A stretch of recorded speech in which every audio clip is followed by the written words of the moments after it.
Hi guys, welcome back to our channel. Today we're reviewing our SR16 Island from MDC. Now this is an honest review as we are not affiliated with MDC. We're going to be going through the why we chose the MDC, warranty, room for improvements, everything. So grab a cold one or a hot one and join us for this episode. When we started looking at caravans, MDC stood out.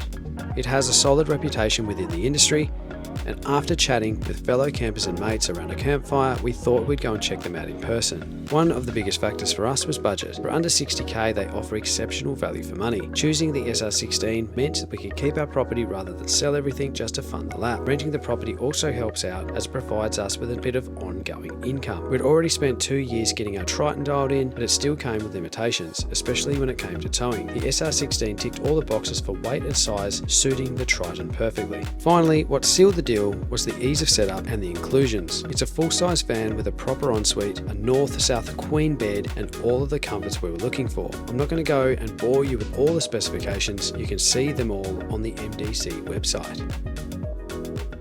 If you told me a few years ago we'd be travelling around Australia in a caravan, I wouldn't have believed you. Back then we're all about tents, swags and high-end rooftop tent setups, but nothing compares to caravan life. It's turned home away from home into, well, just home. The comfort, layout and towability make a huge difference, but one of the biggest wins has to be storage. Finally having a space to keep things organised and out of the elements, we've got a proper bed, indoor cooking, insulation for colder nights, and even a place to chill when the weather turns. Also having aircon when the van is at a caravan park means that our dogs can stay cool and comfy when we head out for a shop or go to a national park for a visit. We don't have to worry and no stress from the dogs, they can just relax like they're at home. Honestly, caravan life has helped reduce travel fatigue too. No more packing up wet swags or setting up in the dark. Rainy day, no worries, movie day inside, just like home. We wouldn't travel any other way now. If we had to start again planning a lap around Australia, it'd be a caravan life the whole way. We came to the conclusion that there is a significant missing link when it comes to the 12 volt and solar on these vans. Some customers have to rewire or crimp the connectors due to them not being done properly. Personally, we have to say that our solar panels on the van are quite lazy. We sometimes see around about 1 to 4 amps going back in, and that's with everything turned off with voltage calibrated within the app to ensure everything is accurate. Realistically, our panels should be pulling around 8 amps each based on the specifications. We have seen a few people add a Victron charger, and that has made a significant difference. We've also seen the same complaints in the off-road variants, with people being stranded in remote locations with solar not working at all. Overall, we don't trust the solar to recharge our batteries. We invested in a generator for an emergency just in case we need power. This will also come in handy to avoid caravan parks in the future. As a qualified spray painter, there's not much more to say than the paint on the chassis is terrible. You can see crow's feet starting to develop on the chassis where someone has sprayed an enamel paint over a galvanized chassis. If you look closely, you'll see a few rub-throughs. Obviously, a little bit of surface rust starting to show in the metal that's been exposed. The indoor table is so unstable. If we had more time, we would have upgraded this to a new over unit, as the factory one is terrible. It's truly a Chinese special table at its lowest quality. MDC should consider incorporating the new over style into the future models as a normal option. Same goes with the outside table. The locks are rubbish. You can legit see the key grinding away as you use it in the locks. The only good thing is you have to lock it up for it to be stowed, which means it's nice and secure. The current jockey wheel is most likely a cost-effective one that they found in China, but it lacks durability and stability. Its wheel often flat spots on hard ground, making it unusable. It doesn't feel stable as it just wobbles, and it feels like it could just easily bend. Maybe just use the variant off the XT16. Our handbrakes roll pin crumbled, rendering ineffective. Again, very dangerous if the handbrake let go on a hill. Even if the wheels were chocked, it could have been catastrophic if not hitched to the ute. This is a crucial component for safety. Setting up the van for overnight stays, which a better handbrake or stronger materials needed to be used here. The water tank sensors are inaccurate, leading to incorrect water levels. We find that the grey tank is always quarter full, even though we've fully emptied it out. A more accurate system should be used here and integrated into a better battery monitor system screen. The MDC unit does have LED lights going throughout at night time, which is extremely disruptive to your sleep. We have to cover up the USB chargers as they illuminate a hugely bright light. Also in the bathroom you can see one, and underneath the table, as well as the awning light, range hood and also refrigerator lights. We know they're on because we push the button on the switch panel. We don't need a light in every single panel. I think it's a little bit of overkill. While we're on a good night's sleep, the refrigerator emits an internal noise.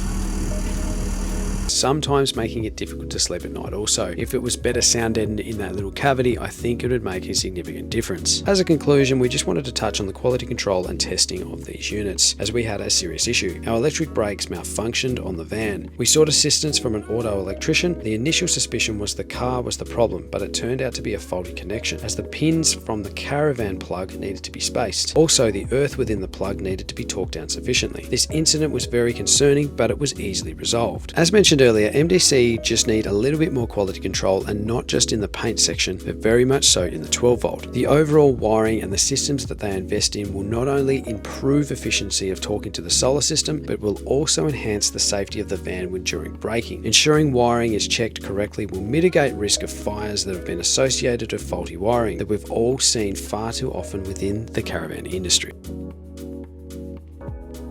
In response to numerous inquiries on Facebook groups regarding the SR16's off-road capabilities, we have endeavoured to provide a comprehensive explanation. Firstly, it is critical to acknowledge that approximately 57% of Australian roads are sealed. Consequently, a significant portion, approximately half, comprises of gravel, dirt or unsealed surfaces. The warranty statement has subjective terms such as well-maintained gravel roads, which again can be subjectively interpreted, and here is an example. When roads are primarily used for public access to national parks, regional parks and campsites, they are considered as reasonable use. The reality is Australian consumer law supersedes warranty exclusions imposed by manufacturers. Ultimately, an item must meet reasonable quality standards and must be fit for Australian conditions. At a glance, the MDC SR16 and XT16HR look pretty similar. Both very similar layouts inside, and from a distance you would think they're exactly the same, just with different stickers. However, they are very different beasts. To start off with, there's 500 kilograms difference in just the tare weight. In the suspension, you'll notice by the screenshots the XT6 higher than the SR with higher checker plate, and it has beefed up suspension specs with more material used in the chassis and drawbar, again contributing to the weight. As a conclusion, there are key differences between the two models, and a steep price gap. At that point, you're entering into a highly competitive space if you're looking at other brands. Insurance and roadside providers would always provide a coverage from accidents or serious breakdowns, as long as you're travelling on registered roads. At the end of the day, I could not envision a more undesirable situation than being stranded without our caravan whilst it undergoes repairs. For this reason, we always exercise extreme caution whilst we're driving. It's important to remember that back in the 80s, 90s and 2000s, there was no such thing as an off-road van. Instead, they were just simply caravans. However, since then, road conditions have improved significantly, yet there's still a wide range of caravan options available, including on-road, off-road, semi-off-road, even hybrids, and the list just goes on and on. Having an off-grid 3.5 tonne 24-foot van looks very impressive. It's worth noting that we see these vans in the same camp spots and caravan parks that we stay at. It makes us consider that we did actually make the right decision in choosing the SR16.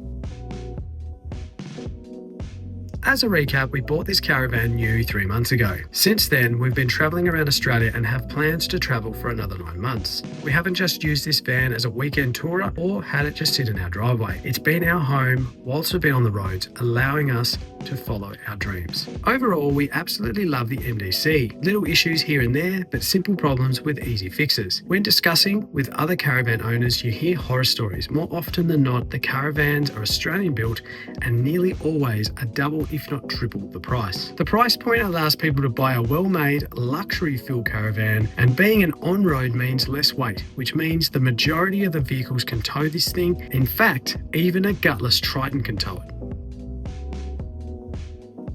So as you can see at the back here, we've added a diesel heater. Now we want to just say thanks to Chris from Rowdy Caravan Service, because he was the one that actually helped install the diesel heater into the back of the caravan. We have absolutely used and abused this diesel heater in the last 3 months, and all I can say is a warm missus is a happy missus.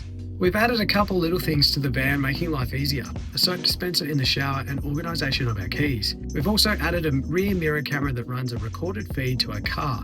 This also provides us with vision at the rear of the caravan. We monitor our caravan's tyre pressure monitors and temps via our Vahidia head unit, which we've explained in a previous episode. We highly recommend these mods if you are planning to travel Australia. If you've enjoyed this episode, please give us a like and subscribe. If you've got any further questions, leave a comment in the comment section of YouTube or reach out to us on Instagram. We would love to hear from you.